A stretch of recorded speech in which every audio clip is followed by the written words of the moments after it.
Eternity is it's a romantic drama that, well, why don't you tell the story? Yeah. Well, Eternity follows the lives of Larry Cutler and his wife Joan. Starts with them going to their reveal party of their daughter's a gender reveal party. Gender reveal party of their daughter, and Larry, played by Miles Teller, chokes on a pistachio nut and dies, and he ends up pretzel. Sorry, tiny pretzels. He dies. He winds up in kind of purgatory away. It's a train station, and he's in purgatory. He meets his consultant, and he has an opportunity to choose what eternity he wants to live in. Like there's a circus eternity, there's a mountain eternity. You get to choose where you get to spend the rest of eternity. Now Joan is sick, and Larry knows that she's gonna die soon, so he hopes to stick around by the time she does, and lo and behold, she does. She appears, and the two of them together, Elizabeth Olsen is Joan, and but the problem is Elizabeth's Joan's first husband has been tending bar at the train station, and Luke, has been waiting for her for 67 years, and so now Joan has to make a decision. Which husband is she going to spend the rest of eternity with? Well, let's talk about this. Elizabeth Olsen is she's very good in this. Miles Teller, they've got good chemistry. And what's funny is, so when you die, this movie is kind of like how Beetlejuice dealt with the afterlife in kind of a comedic way.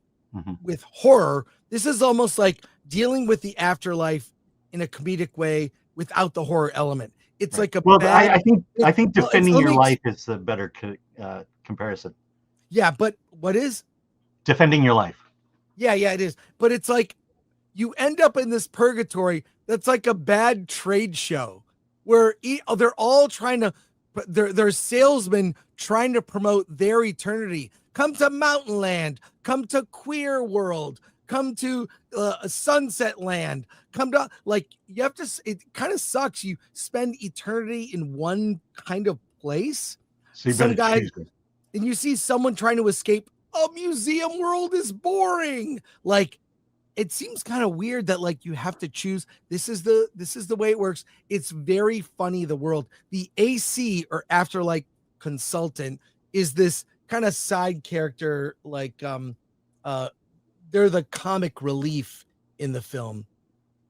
And Divine Joy Randolph plays Anna, which is Larry's AC, and John Early plays Ryan, who is Luke's AC.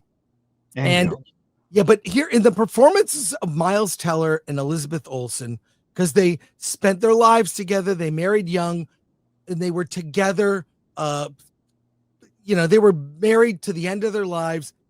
They're playing an old couple in young bodies, because when you die, you emerge in eternity as the version of yourself that was at your most happy place, when you're the happiest in your life, which is why you see a lot of like 10-year-old boys, like there's like an opening scene where there's a 10-year-old boy in like an oversized suit. So because I saw it twice. It was the mystery movie on Monday, so I saw it again. Miles Teller and Elizabeth Olsen are playing old people in young bodies, and they're good. They've got real chemistry. I will say, this is like an old school, high concept romantic comedy they used to make. Hollywood doesn't really make. It's very earnest.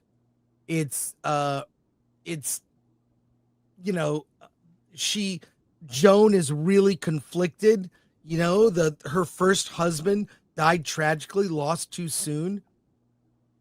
And you might think she settled for Larry. They did build a life together.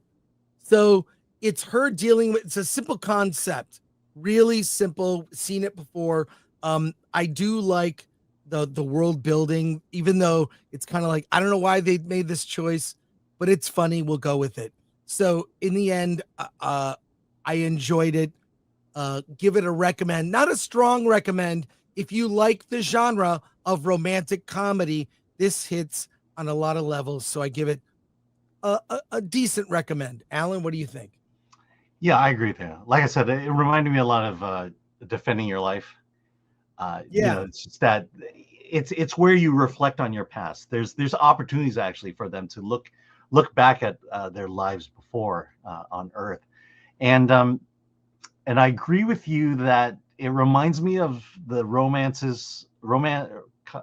rom-coms of the 50s and 60s. It's just very Yeah. much about the relationship. It's very much about do you go with your first love, or do you go with the one you spent most of your life with, Yes. Yeah. raising kids? And that's ultimately the question being asked here. And it really delves into their relationship between Larry and Joan, and Luke and Joan. And quite frankly, I didn't know where it was headed. And there is a moment in the film that could have gone super feminist, Right. but they didn't do it. They just held true to a man and a woman who have been in love for a long time. And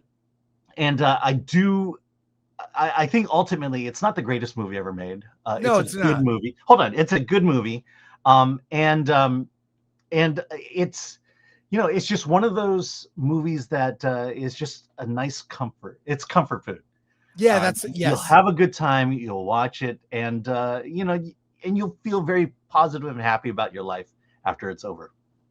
Yeah. So you know what this is? This is a great date movie. Mm-hmm. If, like, Absolutely. can we even say like when this have been a good date movie? Take your girlfriend or your spouse, like go to see this film.